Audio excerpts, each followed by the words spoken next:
Welcome to this tutorial on how to use the aspect configurations in Prometheus. To edit an aspect configuration, we'll go to Configuration Editors and then Aspect Configuration Editor, and we'll choose the default one. Any of these can be chosen to be edited. It's also possible to create a new one or to make a copy of an existing one to work on, but for the sake of this tutorial we'll choose the default one. This is the aspect configuration dialog. Here the aspect configuration can be edited, changed, and many parts of the aspect configuration can be altered. I'll just go through the dialog. So at the top, this is pretty standard in most Prometheus configuration editor dialogs. At the top it gives the location of the file, the name of the file, the name of the author, and a brief description of what it is.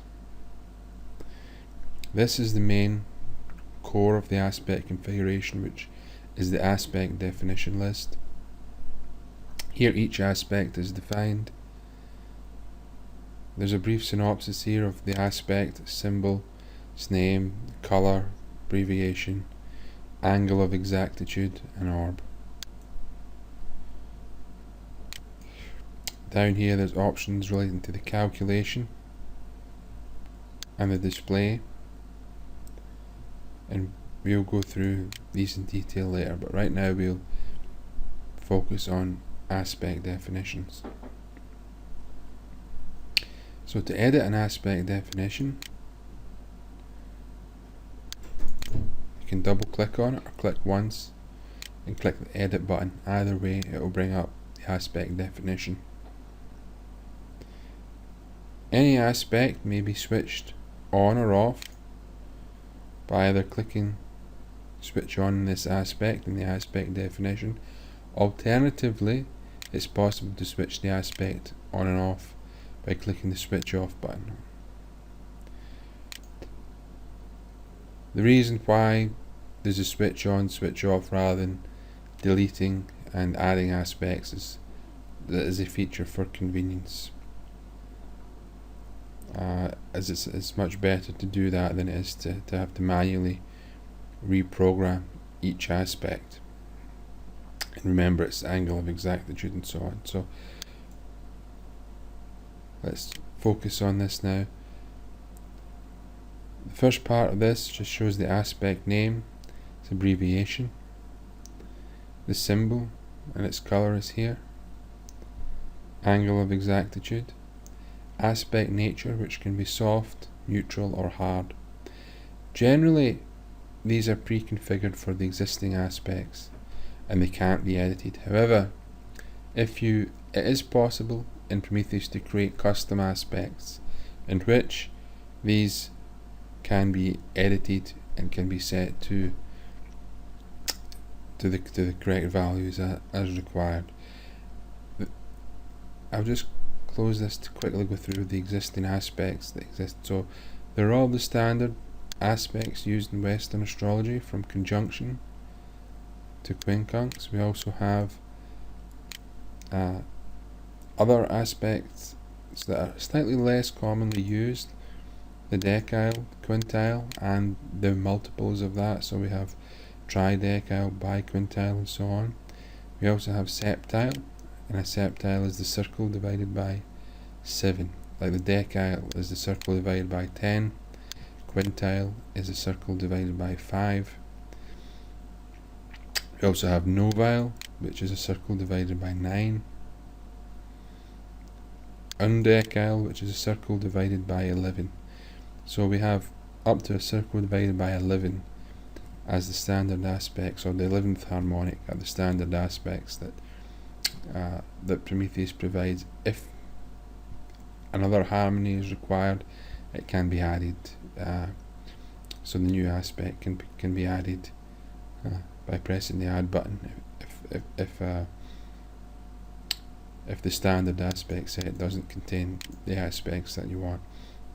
There's also parallel and contraparallel, which are at the bottom, which are slightly different because these aspects are in declination and not in longitude. Let's go back to the trine. So these settings, as I was saying, are fixed for the standard aspects. So your trine, your opposition, conjunction, and so on. They can't be edited. What can be edited, however, is the colour, the font, and the options about the display that are here, such as show aspect symbol online. It is worth noting at this point that these display configurations can be overridden in the display scheme, and that is for the rare situation in which it's necessary to do that. And an example of that type of scenario would be to turn all the aspects to a dark black colour, because a person would wish to print out the resulting charts for inclusion in a black and white publication. So they can be overridden in a display scheme. However, in most display schemes they're not, and the colours that are here are what is used. So here we have a trine. We've set the default colour to blue. The font can be chosen here, and a list of all the fonts that are available on your system will appear if that's clicked on. The glyph again is the glyph of the font, which will appear as the symbol here. I know there are different astrological fonts that are available both freely and commercially. If someone would like to use those with Prometheus, then they can, and that's how, by configuring that with the astrological font that they want, and having the glyph. Capricorn 1 comes with Prometheus, and it's a very nice, easy, clear font. Show aspect symbol online is exactly what it says. Click that. We'll show the aspect symbol on the line. If that's not clicked, then the line will be a solid line without the aspect symbol being displayed. So this is really mostly to do with the display here. On the right, we come to orb, which is about how the calculation actually takes place. There are three calculation methods, which are uniform, applying separating, and angular succedent cadent house. For uniform, there's a single orb which is used for a given planet to form the aspect. It doesn't matter if it's applying separating or which house it's in. That would be the orb which is used. And here we have, for trying the default that we've set for luminary, which is the sun and the moon, is 8 degrees. For other planets, 7 degrees. But that can of course be changed to any value that is required. Many people, many astrologers have their own ideas as to what the correct orbs are, and it is fully configurable. The default is usually applying separating, but we can also have angular succedent cadent house. Usually there are two sets of aspects, one for luminaries, sun and the moon, and one for other planets. However, it is possible for all of these calculation methods to choose a per point aspect configuration, per point orb configuration, whereby the orb is chosen on a per planet basis. So if we choose that and click that, you'll see that this is the same effect as that, but we can add more planets. So we have the sun and the moon with an 8 and 7 degree orb, and all other points with a 7 and 6 degree orb. If we wanted to, for example, add Mercury and give Mercury a slightly different orb, Just as an example, we could do so. Again, any point available in Prometheus may be chosen. We'll choose here Mercury. Then edit Mercury. We'll choose as our applying orb 7 degrees and 30 minutes. This is just as an example. And as the separating orb, we'll choose 6 degrees and 30 minutes. So now we have a per point configuration in which the Sun and the Moon have an 8 degree orb, and Mercury has a 7.5 degree orb for applying and for separating. So for the Sun and Moon is 7 and Mercury is 6.5. So that's how to set up a per point orb configuration. Aspect lines. This is how the lines that are displayed in the circular aspects that go in the center of most charts. This aspect line thickness is the baseline thickness, and a stronger aspect should have a stronger line thickness usually. This has modifiers which we'll come to later, which can be set up based upon the actual tightness of the orb. So if the orb is tighter, it can be closer to, or it can be a multiple of this line thickness, and if the aspect is very weak, it can be the line can appear thinner. Aspect line style is here by default. Most aspects are displayed with a solid line. There is, and we'll come to the option later, the ability to set a different line style for applying, separating, and so on. Next is the option as to how the aspect line is drawn. The standard that most people expect is to draw the line direct from point to point. So from point A to point B, the line is directly drawn. It's also worth noting that there are some options to do something slightly different, such as to draw the line from point A to halfway to the center of the circle, or fully to the center of the circle. And some astrologers might like to experiment with those options. I think certain schools of astrology they might encourage charts and aspect configurations that have those options. I'm not very familiar with them, but I do believe they exist. So we've now covered the aspect definitions. Editing these is just per standard. The options are here. As I said before, there's an option to quickly switch on or switch off any given aspect. A new aspect can be added. For a non-system aspect, it may be deleted. So if you were to add an aspect, you could then delete it. For the system aspects, they can't be deleted. It's not a good idea to allow trions and so on to be deleted permanently. And also it's possible to rearrange the aspect configuration by moving aspects up and down. And that may have an effect. The order might have an effect in some tables and so on that are sorted by aspect type, that the higher up the order is, the higher the order will be. For instance, in the transit search, there's an option to sort by aspect, and in that case the aspect that's higher up the list will be sorted to the top. And the default that we have here is just that the stronger aspects are closer to the top of the list, but it can be configured as required. So let's move on now to calculation.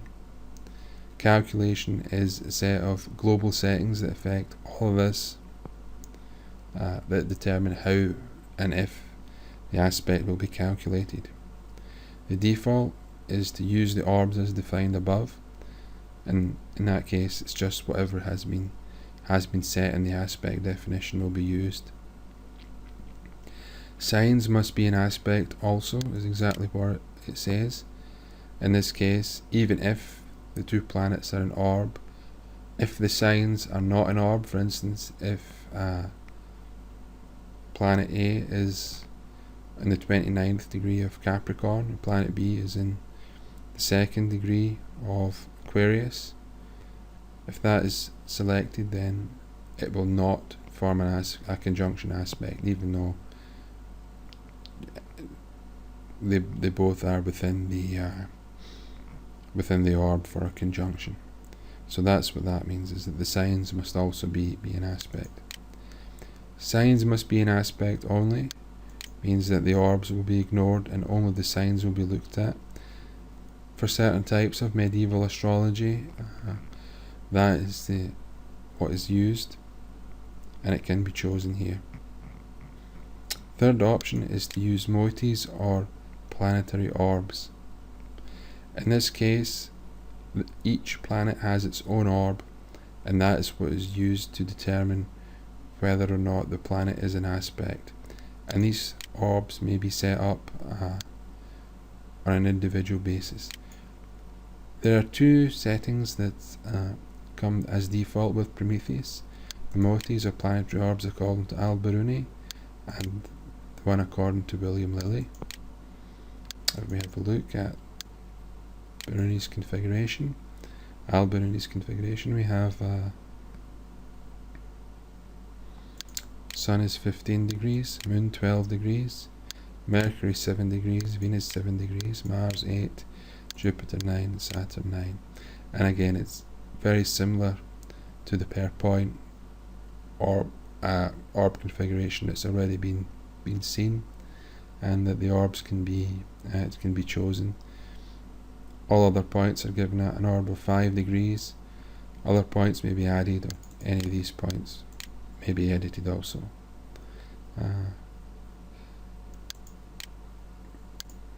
And for that, if planet A and planet B are within the orb, so for instance, I think that we had an orb of 15 degrees for the Sun. If any other planet is within 15 degrees of the Sun's position, then it will be considered to be a conjunction in that case. And the other option here is that signs must be an aspect also, which I've already explained has the same effect as the option for that, where the option chosen is orbs as defined above. So let's move on to display now. So there are two options in display: aspect line thickness and aspect line style.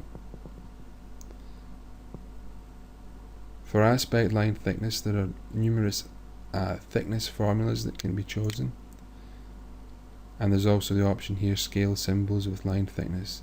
And that scale symbols with line thickness means that the aspect symbol, so for instance the square symbol or so on, you can see it here in the background, it will be scaled with the line thickness. So these symbols won't all be a fixed size, but will change their size depending on how strong the line is. So I'll press that. So here are a set of options for the aspect line thickness. The first option is use the default line thickness as specified. If you remember, in each of these aspect definitions, a line thickness was specified. And if this option is chosen, then irrespective of how loose or tight the orb might be, then the line thickness as chosen here will be what is used for the display. That's generally, we don't have that as the default because it's useful often to see how strong or not a given aspect is. So that's why we have this option here, which is use a formula to calculate the line thickness. So with this option, based upon how close the orbit is to exactitude, or to being at the absolute limit of the orb, there will be a multiplier applied to the line thickness as was specified in the aspect definitions, and there are various ways to calculate that, which is linear, sine, square, or square times square, which is cubic, to the power of 4.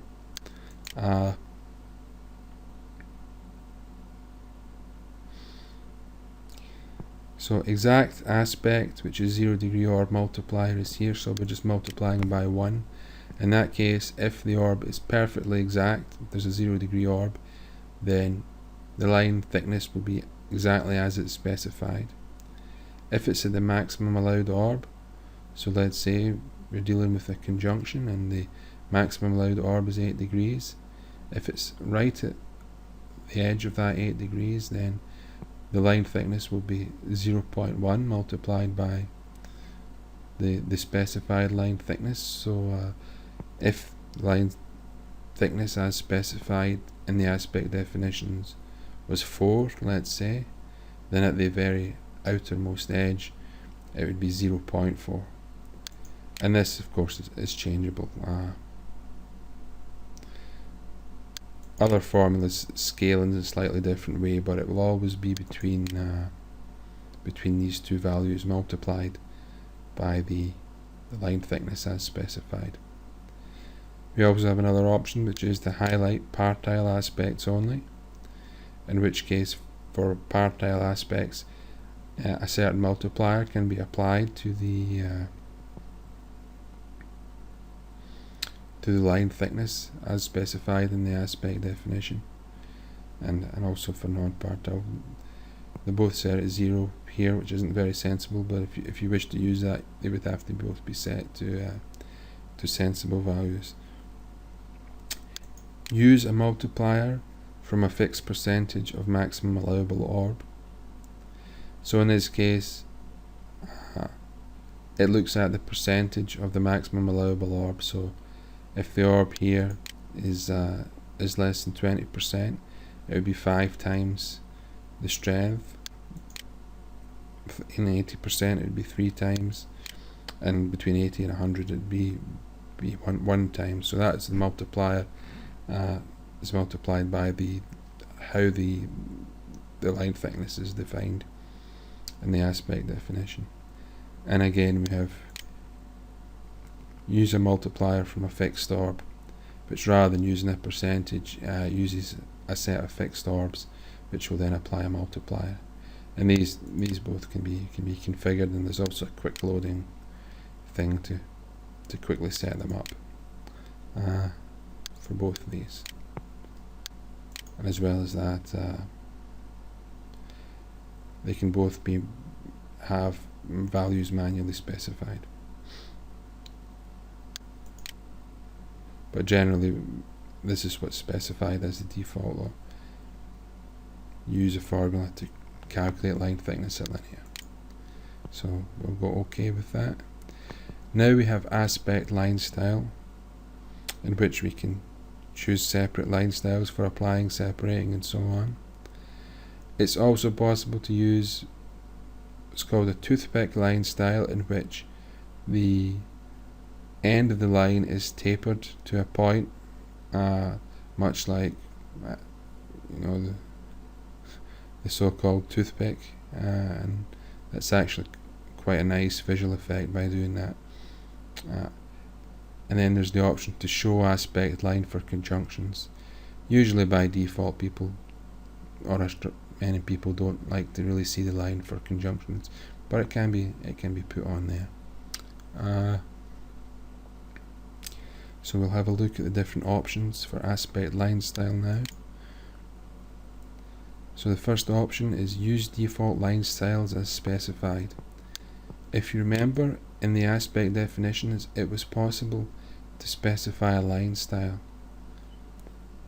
And if the option use default line styles is specified, then the line style as chosen here in the aspect definitions is what will be used.